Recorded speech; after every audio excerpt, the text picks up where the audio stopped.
Welcome to the Art of Listening to Your Body podcast. My name is Dr. Jinong and I'm your host.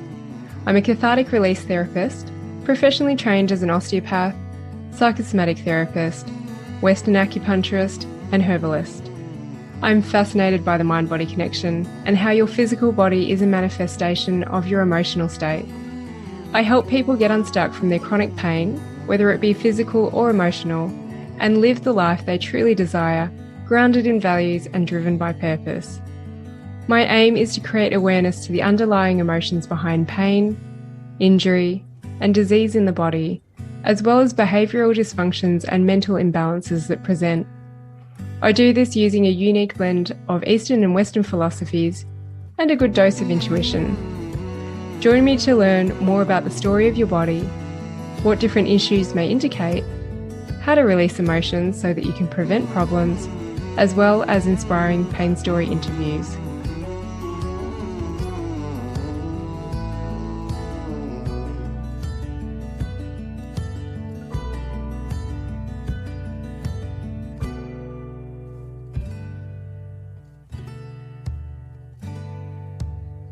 Candace and I met on a regular clubhouse room, and I loved the story of her journey with her own gut issues and health issues and doing the work that she's doing now. She's another practitioner who speaks the same language as me in her own unique way. Candace is a certified food freedom coach and intuitive healer with a passion for helping women recover from diet culture and heal their body. She's a champagne connoisseur and a 90s music enthusiast and lives in California with her 12-year-old son and their Queensland Heeler, Lucy. Welcome to the Art of Listening to Your Body podcast, Candace. I'm so glad that we finally get to connect and have a chat and share this with my guests. Thank you so much for having me. So first of all, can you just tell us a little bit about yourself and your story? Yeah, absolutely. It's always a struggle to find out where to start whenever I try to introduce myself and what I do. But the best place I like to start is really just with my main story, which is around my gut health and my eating disorders and the rock bottom place that I got to with that basically spurred my entire mission in the work that I do. There were 4 different gut health disorders that I struggled with in the last probably, I think it was the last maybe 10 years or so of my life that I've been free from them now for the last few years, but they really challenged me to the point where it got me to a very deep, dark place with not just my physical health, but my emotional health, my mental health, my spiritual health, all of it. And the gut health disorders and the eating disorders were both so misunderstood to me. I had no idea what was going on. My body was aching physically. My gut was hurting so bad. I was uncontrolled. I was just out of control with food. I couldn't help myself. I was binge eating every day. I was binge drinking on the weekends. I was suppressing my emotions. Honestly, at that time, I didn't know who I was or what I wanted, or, I was just kind of just going through the motions of life and really just looking to others for what they were doing and what they wanted of me. And that caused me to get to just a place of breakdown where I call the dark night of the soul, where you kind of just are questioning your whole life. Like, what reality have I created here? I'm in so much pain. I don't know what's going on. And so the physical discomfort that I felt is really what spurred me into exploring the emotional health side of things and the mental health and the spiritual health side of things, because I was so physically uncomfortable inside of my body with all of my disorders. And so I went on a very, you know how these journeys can go. There's one rabbit hole, there's another rabbit hole. So I went down a whole bunch of soul searching, different seeking of my own to find out a way to really solve these issues for myself. And it was a long journey of trial and error and mistakes made and, figuring it out and finding what works and what doesn't and really clearing out all of the rest. And so through that process of healing myself, finding myself, discovering all these different avenues and modalities for healing, I've developed a methodology that helps to heal binge eating disorders and other eating disorders. My main focus is not on healing gut health issues. That's not something that I really help my clients with. It's a part of my story, and it's something I do offer advice on, because I think it's a big piece of the picture. If we're disordered, if we're eating in disordered patterns, we're bound to have some gut health issues. And so, yeah, my journey has been beautiful, amazing, long. It's been a struggle and a challenge, but to finally get to the place where I'm at today of being able to enjoy my life over these last few years of healing and feeling, obviously the healing work is never done. The inner work is never done. The journey is a journey of Kaizen, one that's continuously going. We're always improving, but to be at a place where I can finally feel like I'm myself, my life is my own, and I'm my own person, and I can safely express the way that I feel without holding that all back and suppressing it all and making my body painful and physically discomfort. So now I just have this beautiful peace with my body. We understand each other and we take care of each other. And it's a wonderful place to be. And that's why I do what I do, to help others achieve this. Oh, there's so many tangents that I can go off with this, or down so many rabbit holes. I totally resonate with that. The rabbit holes you go down are endless, and they can lead to some really amazing paths. All right. So where do I go with this? So can you just dive in a little bit more with how your pain presented? So you talked about binge eating. Was it particular types of food you were drinking as well? Yeah, I was a typical a couple glasses of night on a weeknight type of a person. It's been a long day. It's been a long week. I need to have something to unwind. And I never got to a place where I was, blackout drunk or, really, really wasted all the time or anything like that. But it was just something I was definitely I was dependent on it to get through my life. That's how I looked at life. I was trying to get through life, and I was trying to use things to get through life. And so when it came to food, what it was for me was really anything.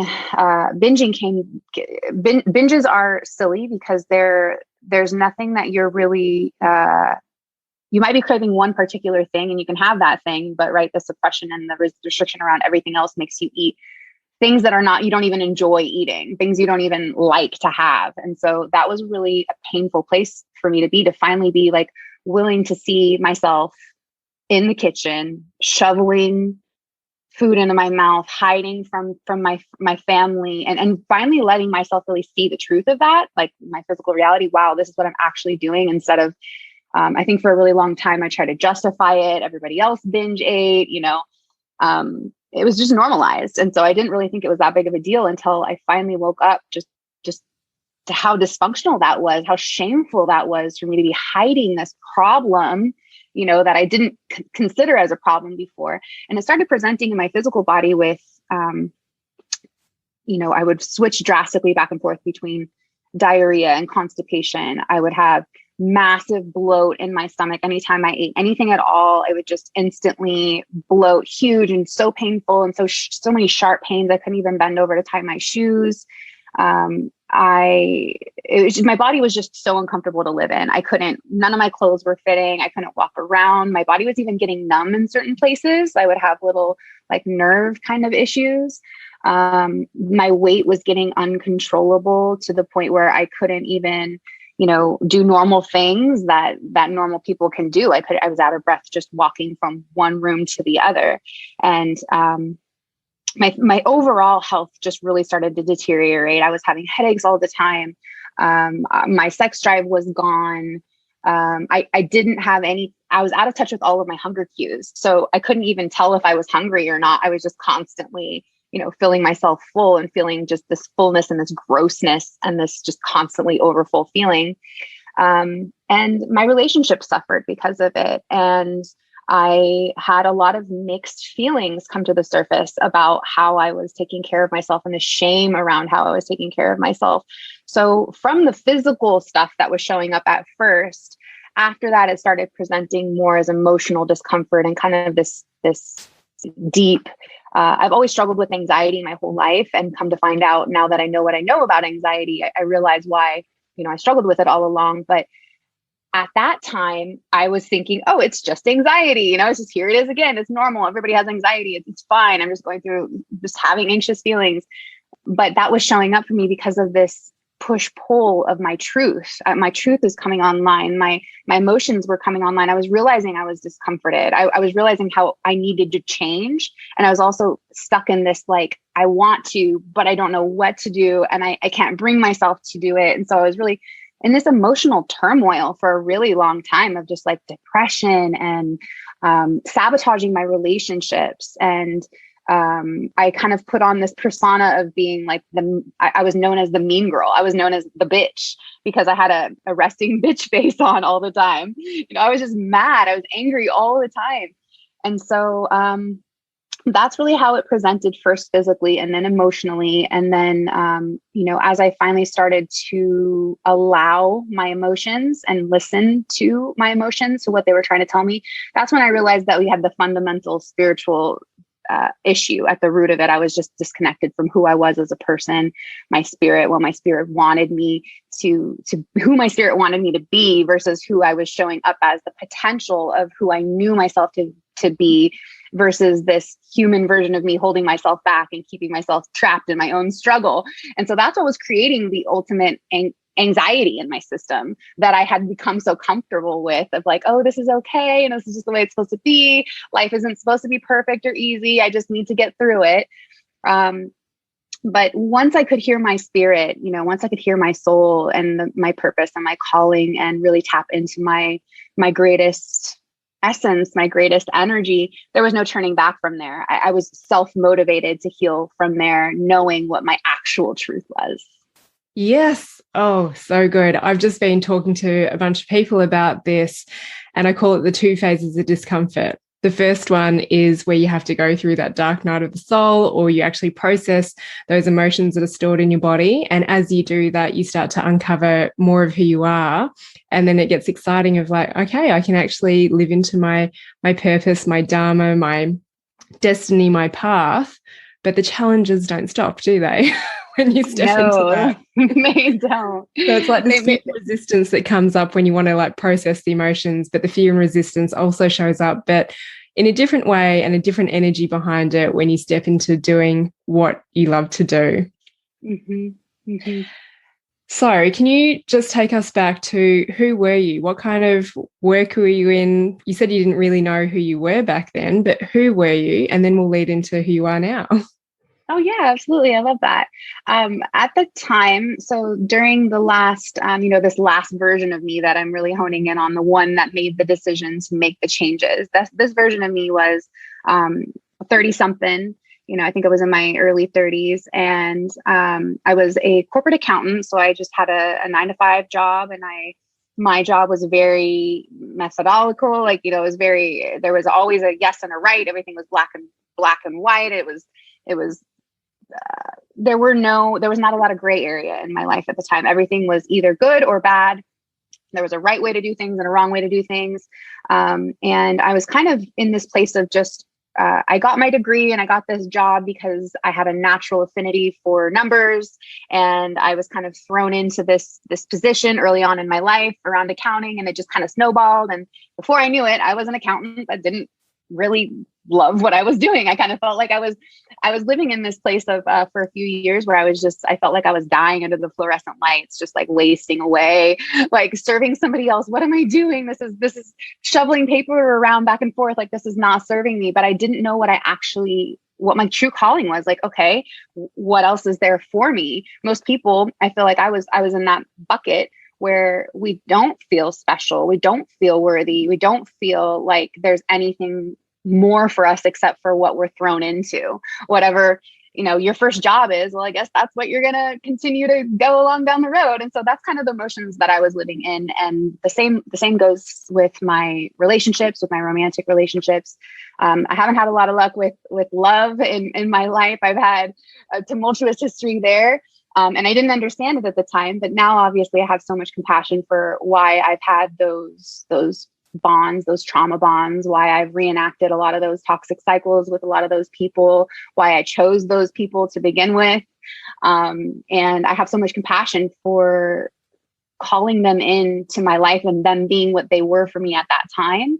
But I was also really waking up to the fact that they weren't what I needed. They weren't the person that was in my life at this time, my husband at the time.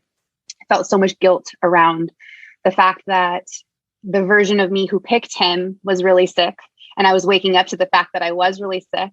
And I felt guilty about being sick. And I felt guilty about wanting to change my life and get out of this place, because that meant I was going to have to leave, him behind in this life that we created. And it was just very obvious to me that the things that my reality that I created was just like an accident. I had just like walked into this reality and accepted it and just started living this life, but it wasn't really mine. I felt very disconnected from it. So, my romantic relationships, my finances at the time were really poor. I had a very poor money mindset. I was living paycheck to paycheck. I was really scarcity mindset. Everything was hard to get. I had to work hard. I had to put in the effort. I had to hustle, high achieving, perfectionism. And I was constantly up in my mind at that time too, very list making oriented, very like I needed to have everything planned and organized. And how that bled over into my food relationship was the constant need to control that in order to feel secure in my life, because I didn't feel like I had control over anything else in my life. And so my subconscious solution to that, which I didn't recognize at the time, was to be more controlling over my food, making sure I had the grocery shopping was done perfectly, like the meal prepping was done perfectly, and that I could plan for all my meals and of course sabotage them, of course not actually use the meals that I had planned, but it made me feel more in control over my life. And I did a lot of these silly little things, to make myself feel more in control. Constantly staying busy, constantly filling every minute of my day with something productive, something to move the needle forward. I never rested. I didn't know how to care for myself properly. I thought self-care was like going to get my nails done or going shopping, for a new outfit or something. I didn't understand any of that. My friendships were very surface level. I didn't know that you could have real friends who would be there for you, who would hold space for you without you having to do anything for them in return. I didn't know what it meant to be really seen. I wasn't allowing myself to be really seen either. So I was attracting people who weren't willing to see me. And that was very dissatisfying too, to finally wake up to that. And, also I would say that the last big area of my life that I'll mention here from my previous version is the shameful cycle I got stuck in as a mother. My son is 12 years old now, but in those days, obviously he needed more from me. He was going through challenges. He's got ADHD, we going through the separation from his dad, things like this that I just didn't know how to support him in. And I couldn't even support myself through. So I unfortunately made a lot of really poor choices when it came to who I was being as a mother that affected him negatively, that caused me to enter into a lot of shame cycles with myself and kind of feeling like I was an incapable mother. I was never going to get it right, and so this left me with this overall dissatisfied feeling in all areas of my life. Obviously nothing was going well. And so, yeah, that's basically the low level discomfort that I was kind of in that entire time. Just this like buzzing of something's not right, but I don't know how to fix it kind of a thing. Yeah. So was there a particular trigger, or do you think it was just a build-up?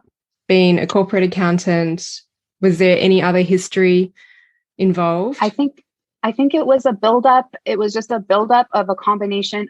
The physical discomfort of my gut health is what drove the whole entire breakthrough to actually happen, because I needed that solution. Obviously, we can live with mental discomfort. We can live with emotional discomfort. But when it comes to your body not working for you anymore, there's really, you've got to do something, right? You have to do something to figure it out. So that was pretty much the catalyst that set everything over the edge for me to finally start going, okay, what am I missing? That's kind of what the conversation looked like when I started out on my journey was, what am I missing? Why is this so hard? Why is this not working for me? I was very focused on specific surface level things in my life and my human experience that I needed to solve, that were going to be the thing that was going to make me feel better if I could just get this right. And, what kind of things were they? Like my relationships really was the number one thing. It was like, if I could just get him to love me right, like if I could just get him to be what I need him to be, like I was very much in this place of loving the potential of the relationship. And now I understand what that was all about. But at the time, I didn't quite understand what I was constantly reaching for. but that discomfort in my relationships was a huge thing that I was constantly trying to micromanage and control to make myself feel better. And if I could just have this love and support that I've always deserved and needed, then everything else would be easy. Okay, well, let's change that catalyst. And guess what? Everything was still very difficult. And so it was kind of like this matter of like moving between realizing, okay, these external things in my human experience are not as important as I thought they were. They're actually just triggering underlying things from my history and my past and stuff that's being stored in my system. That's just asking to be heard and seen and come out and be cleared. So I would do a lot of silly things, trying to correct my relationships with my parents, trying to manage that, trying to just make more money. Of course, that was going to solve that problem. So yeah, I think it was just a lot of white knuckling, a lot of finagling and negotiating and like with my external world to try to make myself feel safe and comfortable. Yeah, I love it because a lot of the words that you're using and people that have been through my training or been coached by me are probably hearing the words and understanding the deeper meaning behind them, because you talk a lot about feminine and masculine energetics, about masculine being the doing, the being busy all the time, having the task list and being really controlled and having your meal plans all mapped out. And then we've interacted a bit on Clubhouse as well. As I often say that whenever people come to me with eating issues, I usually hone it back down to the sacral chakra, which governs relationships in life. And the other way it often comes out of balance or presents out of balance is the controlling of relationships and controlling of food as well. So I just love hearing the words that you're using to describe this. Good. So what sort of people did you see? Oh, I saw everyone I could get my hands on. I saw naturopathic doctors. I saw some different therapists as well. I saw a lot of different healing modalities, like technicians for like I did colonics. I did just, Reiki. I did really any modality, like any healer I could go see, a lot of spiritual journeys. I did a lot of sound baths. I just did anything I could get my hands on, both Western medicine, Eastern medicine, all of it. And I was pretty much in this place where I was like, I'm going to figure this out, because my doctors were telling me that, I had IBS and I just needed to take this medication and for the rest of my life and I was going to be fine. But the medication wasn't helping. It was supposed to suppress my symptoms, but it wasn't helping. And I knew that I was going to have to address the underlying issues that were underneath the surface eventually. So why are the doctors not helping me do this? How do I figure out how to do this myself? And so I kind of was just like throwing whatever I could against the wall to figure out like, okay, I'm making progress. This is helping. This is working. And in the end, I couldn't really tell you exactly, which two things it was that helped me, because it was everything. But yeah, I feel like it was, a big part of the main part of it was learning how to emotionally regulate through my coaching certification program. That was the main healing modality for me. That was the vehicle for a lot of my healing, was learning how to actually properly process. Because when you come into it and you're like, okay, sure, I have an emotional regulation problem. Sure. I need to handle my emotions. Okay. How do I do that? Like where do I go to actually like process my emotions? So you do have to find trainings. You do have to find, like what you provide to your clients and things like that you can have the steps you can practice, things you can do and implement in an intuitive way. I feel like you get to learn all of the different tools from all of the different teachers. And then ultimately it's your gift and your human right to apply that to your life intuitively, take what fits your life and leave the rest. So absolutely. Yeah. Do what feels aligned. Mm-hmm. Yeah. So you said that you kind of woke up one day and you realized that you had to face the shame, the guilt, the disordered, dysfunctional eating. What was the catalyst? Or did you just wake up and I guess, finally you'd been through so much that something was ready to speak to you? I don't think I was ready at the time to really say or admit to myself that everything else in my life was bad. I was only ready to face the gut health. That was my main. It was like, okay, we've got to get to the bottom of this. We got to figure out what's going on with my gut. I need to feel better. I need to feel better in my body. How do I do that? And of course, that was wrapped up in the food. It sort of made the food worse for a little while, because I was binge eating really, really heavily before the gut health stuff started coming into really, really bad territory. And then once I started trying to get control over my gut health, my eating disorder shifted into orthorexic tendencies, which for anybody who's listening and doesn't know what that feels like, that's really your worthiness, your identity is wrapped up in your abilities to be healthy, to be the healthiest, to make the best choices. And so that's a lot of pressure, because what I know to be true now is there is no right or wrong. There is no healthy choices for everybody. You know, it's different for everybody.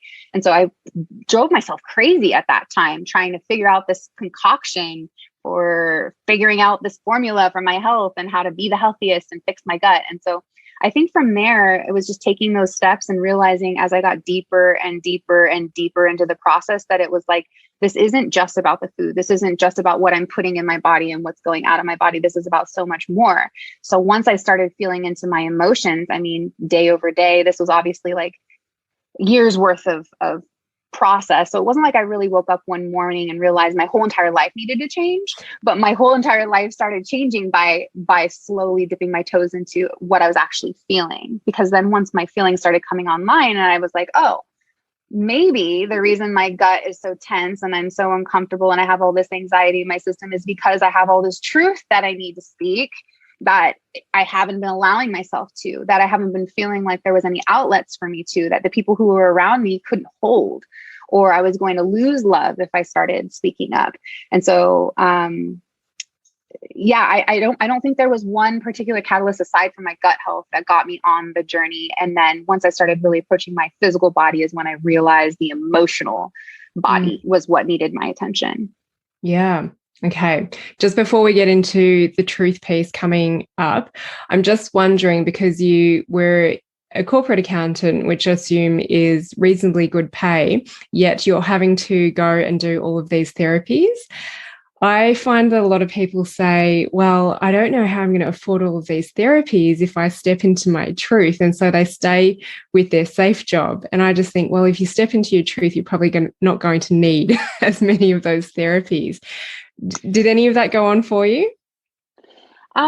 Yes. As I started obviously shifting more, my truth was showing up for me outside of my career long before I started recognizing I needed to make a shift in my career, or before I was willing to actually make the shift in my career. I knew I wasn't happy. You know, this wasn't feeding my soul to be pushing these papers around and being an accountant, but I was making all these other shifts in my life before I really allowed myself to say, this isn't the road for me. I don't know what is the road for me. But I did start to witness a lot more blessings. You know, I started manifesting a lot more goodness into my life by approaching these other modalities and inviting them in and embracing them and living by a lot of these teachings that I was learning. I started realizing that I could manifest the things that I really, really wanted. I mean, down to not just physical things, right? But like I could manifest inner peace. That's the thing that I was really, really wanting. And I was trying to cover up the desire for inner peace with all these other things I needed in my human existence. And so, yeah, to answer your question, it led me to my truth in changing my career to be more in alignment with my truth. But it didn't start out that way. I had rumblings of this not being the right career path for me. But I couldn't have told you I was going to go off and start my own business and, you know, become a healer myself. At the time, I figured, oh, well, maybe it's just a shift. Like maybe I just need to become something else, like a nurse or, you know, like, I don't know. I didn't know that was what was going to come out of it in the end. Yeah. So would you say that sometimes we just do need to let things simmer, feel safe to then take the leap? Absolutely. Absolutely. Because I think that the more in alignment, when things are simmering, you're essentially reprogramming, recalibrating when you're in that place of just curiosity, allowance, taking in your new experiences, all the new data, and then you're shifting and becoming more and more in alignment with your truth at that point. And it just moves through you when you let it simmer and clicked into your truth. It just moves through you. It doesn't take as much effort or white knuckling as you thought it would take to make the shifts that you need to make. Yeah. Okay. So can you take us through the little things that were starting to come through to you to help you get clearer about what your future path was going to look like, and perhaps any new challenges that came up? So take us through that part of the journey. Yeah. So I think you mean more like my new truth and my career purpose, and shifting my career into being one of a healer. Yeah. Yeah. I think that all started for me when I started getting more in touch with not just my feelings and, my spirit and my whole self. I started actually accepting my good and my bad. But with the good, I noticed I have all these inherent qualities that I have been shamed for my entire life. These leadership qualities, these healing properties, these, for lack of better words, powers that I've had within me intuitively, to be able to read people, to be able to help soothe people, to be able to hold space for people, to be able to lead and guide people.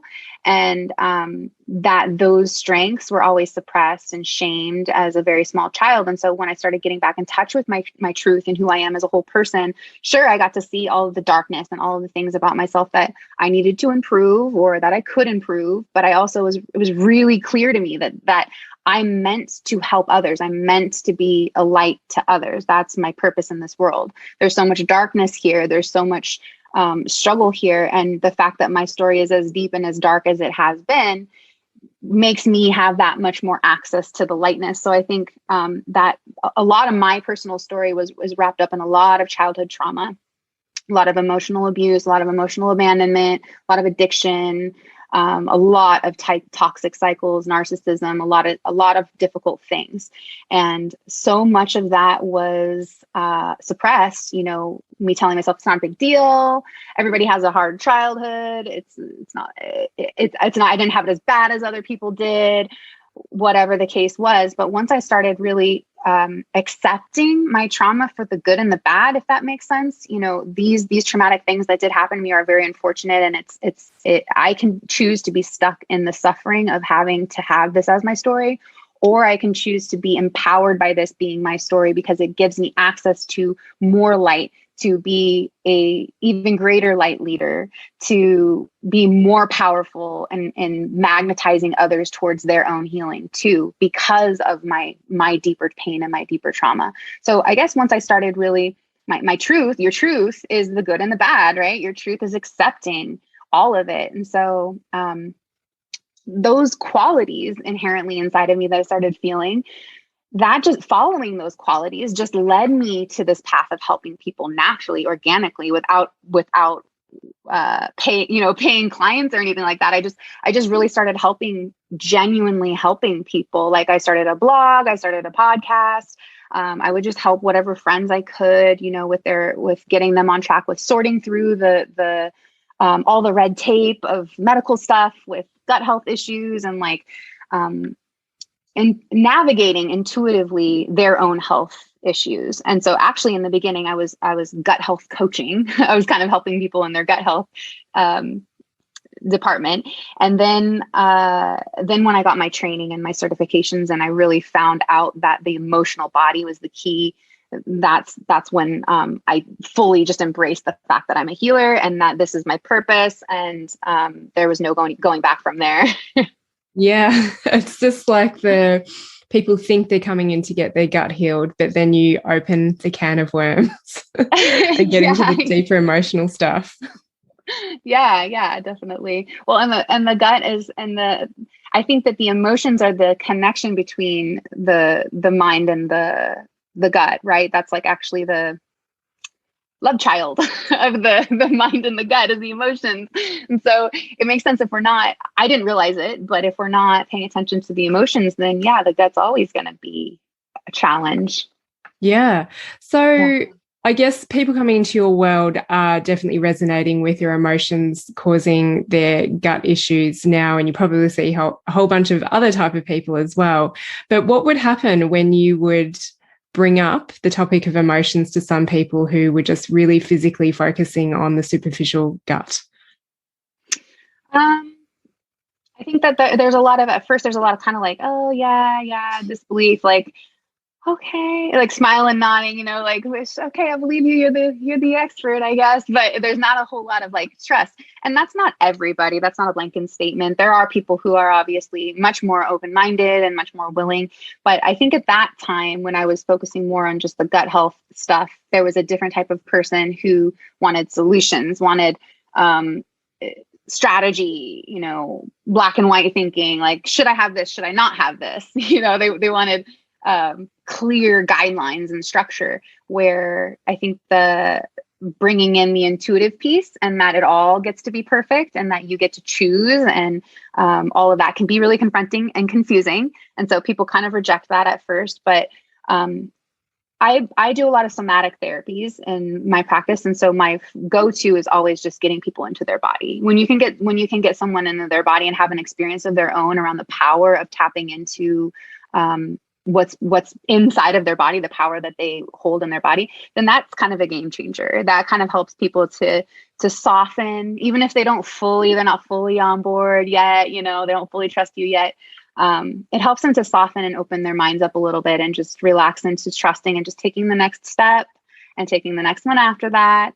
And it just gets easier over time. And the same goes for people with binge eating, people who, a lot of my clients who come in, because I don't work in the realm of gut health anymore. Binge eating is what I treat, but most binge eaters, they want tangible solutions. They don't view their binge eating problem as an emotional problem. They view it as a behavioral, as a willpower, as they don't have enough strength or control. And so, allowing them to soften out of the place of control and really getting into the body is what helps to show them that that's what's driving the binge, the emotion. Yeah. And that's scarier, isn't it? Letting go of the control and all of the unknown that's on the other side. Can you just explain what getting into your body means? Yeah. Well, there's a million different ways you can get into your body, and it gets to be so much more intuitive the deeper you get into the work. For me, I know I can get into my body in the car, at the beach, wherever I am. I don't have to be in private or anything like that. But for new beginners, I think that it's the best to try and create an environment where you're only going to be tapped into your senses, but only in your own experience, in your own environment. So privacy is a really good idea at first if you're a beginner, I think. But getting into your body means presence, right? Getting into your body means being present with your senses. So how can we release the thought? I always call it unhooking the mind. So if we can just unhook the mind and dropping our consciousness, which is interesting because a lot of people who first come into this work, they don't necessarily grasp what their consciousness means or how to unhook their mind. But simply by prompting people with those types of words and actually prefacing the conversation of getting into the body with having an understanding around, they might not consciously be able to follow along with what you're asking them to do, but open their minds, and it will be accessible to them. And so from there, I think it's a process of dropping your consciousness up out of your mind, however that feels good for you. Most often, the way that I'll lead this process is by rolling the eyes up and pointing them to the center of the forehead, so that when your eyes are closed, you're stretching that muscle and massaging your pineal gland. And then if you can seem to visualize the room with your eyes closed from that place and drop your consciousness down lower and lower and lower into your body, starting in your throat, then deeper into your heart, then deeper into your diaphragm, and try to view the room from that place, from deep in your body, and then using your breath to access even deeper spaces within your body. That's kind of the general practice of I use to get into the body. But again, you can do this anywhere. So now, for me, I call it dropping in. So if I'm feeling stressed, if I'm feeling overwhelmed, if I'm feeling flooded with thoughts, then I can just close my eyes, take a few deep breaths, and consciously drop out of my head and drop into my heart. And that's also really helpful to open up your chest and open up your shoulders and open up your heart. Visualizing that with color can help too.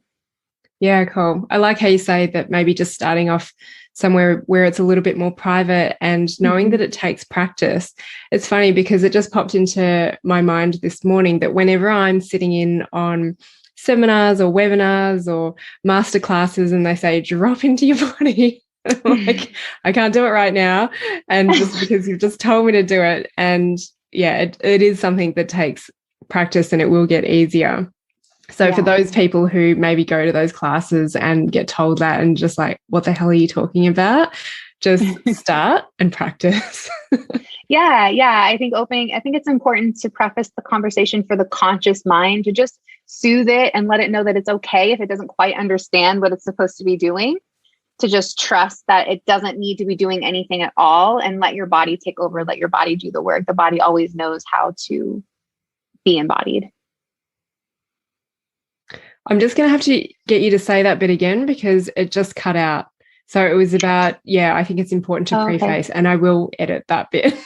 Okay, no worries. Yeah, I think it's important to preface the conscious mind by letting it know that it's okay, that it doesn't need to understand everything it's about to enter into and do, that we just get to let the body do the work and let the body take over, and that the conscious mind can just stop focusing on anything at all and allow the body to take over. Yes. Yeah. Is there anything else that you want to share about your journey stepping into your truth? Not directly at this point. I think I covered a lot of my story for you today. I will say, let's see, what else do I want to add to that? I guess I'll just preface the fact that stepping into your truth, and getting into your body is all a lot more simple.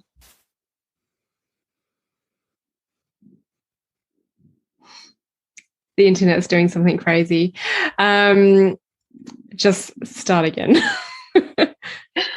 I will say that the process of stepping into your truth and becoming embodied is actually a lot simpler than we might make it out to be in our minds. We might build it up on this pedestal of confusion and not really quite knowing how to grasp it. But at the end of the day, all it really is coming back home to yourself and just learning how to hold yourself and be accepting of whatever comes up for you without judging it. Because your truth doesn't mean you have to change your entire life. Your truth doesn't mean you have to break it off with somebody or, be mean or have this big conversation. Like, you don't even have to do anything in the external world to honor your truth, to just accept what your thoughts are, what your feelings are, what you actually think and feel and want. That's staying in alignment with your truth. Just as simple as that, right? We don't have to be on this big journey path of like, I got to step into my truth and go on the spiritual enlightenment. No, it's just allowing yourself to be in whatever expression you need to be in. Yeah. And it really is that you can do whatever you want to do, but it's not comfortable stepping into your truth until you get there and you realize it's all okay. And then you evolve, as you say. The challenges keep on coming up, or maybe that's me that says that. So what about just a little piece on being an intuitive healer? Because you've gone through coaching programs, you've developed your own process. Can you talk a bit about that? Because I know some practitioners and coaches get really stuck in doing it the way that they've been taught, and they don't allow their own truth to come through. Oh, this is a really good topic. So intuitive is something that I love to talk about because I think a lot of people don't quite understand what that means. And it's actually just your gut. Your intuition is just your gut. And so, from a practitioner standpoint, going through my trainings and learning the methodologies around how to heal, binge eating and the formula for food freedom and all these kinds of things, there are certain things that, I believe that I subscribe to around what I was trained in. And there are certain things where I feel like I can put my own spin or my own flavor on it, if you will. And so, for example, there's a lot of things in the food freedom world that are telling people that they can't desire weight loss. So this is something that I've intuitively chosen from my work to empower people who desire weight loss, because the desire for the weight loss is what's actually driving the eating behaviors. And so rather than shaming ourselves and you should just love your body the way that it is and all foods fit and all this healthy at every size stuff that you'll hear a lot of in the food freedom world, I like to intuitively guide people towards making their own choices around what they want for their weight loss efforts or the way that they want their body to look, because ultimately everybody deserves to walk the world in a frame that they feel comfortable in. And if your frame needs to be lighter in order for you to feel more comfortable, then that's your human right. And so that's one thing that I've intuitively had to, I'm not going to say have to, I've intuitively get to disregard. I get to detach myself from that having to be a part of the food freedom journey. I don't have to shame people into stopping desiring weight loss in order to be a good food freedom coach. So that's one thing about, I guess, that I would note about intuitively practicing the way that you feel called to practice in a way that's going to serve your clients. Right? Because the people that you call in are going to come to you based on your story, based on your expertise, based on the way that you did things. And so if you're following along to the T, exactly what somebody else has trained you to do, you're going to need to put your own flair on it. You're going to need to put your own intuitive spin on it in order for your people to find you, for your medicine to get into the hands that it needs to get into. Mm-hmm.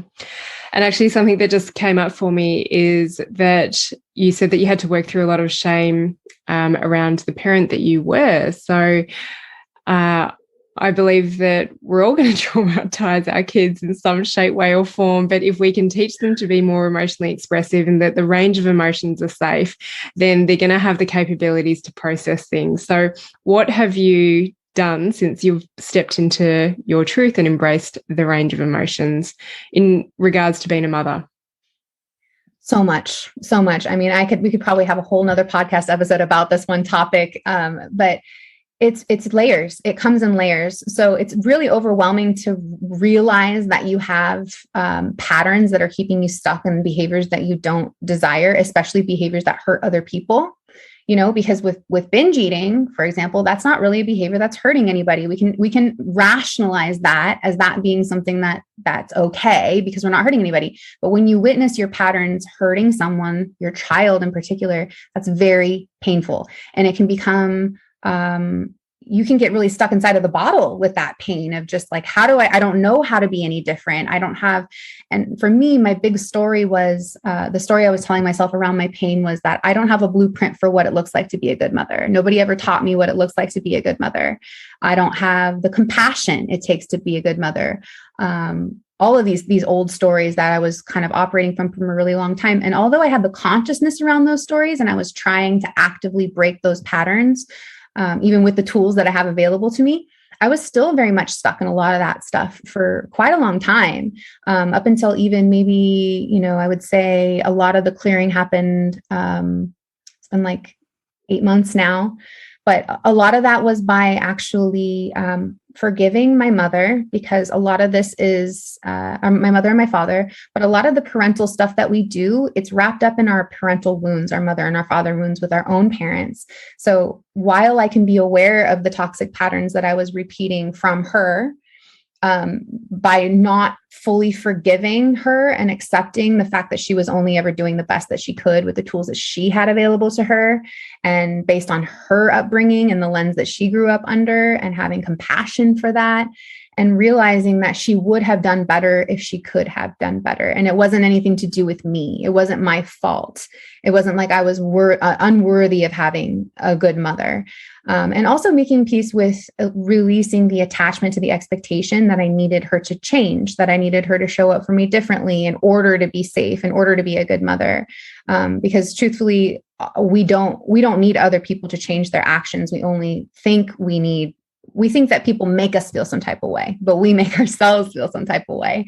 And so the work of actually, easily, I'm going to say, for lack of better words, clearing those patterns happened when I fully was willing to be with the pain of what my mother wound did to me, and accepting that and forgiving that. And from there, this might sound kind of cliche, but it does get to be so much easier because you're not being driven by these subconscious patterns that you don't understand. It's coming from a deeper place of love. You have more access to unconditional love, which is something we have so many conditions around our love. Usually, we're really trained to think that love has to be conditional. So we have more access to unconditional love, then it gets to move through us so much more powerfully and naturally. And that's how we really get to be good parents, right? Is just letting our kids have the goodness of us, the understanding, the exception, the acceptance unconditionally. And then everything else works itself out. Sure, I don't know how to be a perfect mom. No, I don't have a blueprint for that. But now I have access to unconditional love that I didn't have before. Everything else was clouded under this lens of criticism, which was her lens, under this lens of judgment, which was her lens. So once I made peace with that and cut those cords and gave that back to her and just allowed myself to operate more from my truth of unconditional love, then mothering became much easier. And I'm still figuring it out. You know, I have desires to go to therapy with him, deeper therapies than we've done before. I have, a lot more work that I can do in this department. Definitely. Part of it also was really accepting or being willing to see the fact that I was distracting myself from the problems I had as a mother in my romantic relationships, in my work, in my friendships. I was sort of keeping myself busy and really giving a lot of my energy away to those things in order to avoid the problems that I had as a mother, and kind of just, I like brushing it under the rug, everything's fine, it'll get better. So being willing to see that I was doing that I was distracting myself, and that he was the one that actually needed my full attention. Obviously that helps too, to be willing to hold that, accept that. Yeah, no, that's great. Thanks for sharing that. So you have had so much to share with us today, and I'm sure that you share this on your own social media platforms. So how is it that people can find you and follow you? The best way to work with me or to find me would be to go to coachwithcandace.com, where you can get information about what it is that I do, what my offers are. You can work with me in a free or a paid capacity. I have a group coaching program that's really beneficial for women who struggle with binge eating. And you can always follow me on social media. Instagram's the best place to find me, at Coach with Candace. And I'm always sharing information about how we can heal binge eating and recover from disordered eating behaviors in general, and heal the relationship with the body as well through embodiment. Thanks for learning with me on the Art of Listening to Your Body podcast. If you like what you've heard, I would love if you could rate, review, and share with your friends. You can find me on Facebook and Instagram. My handle is The Art of Listening to Your Body. If you're interested in working with me, I offer online courses for the general public and trainings for practitioners, therapists, and coaches. I also open limited one-to-one coaching spaces throughout the year. If you would like to find out more, head to my website, drjinong.com.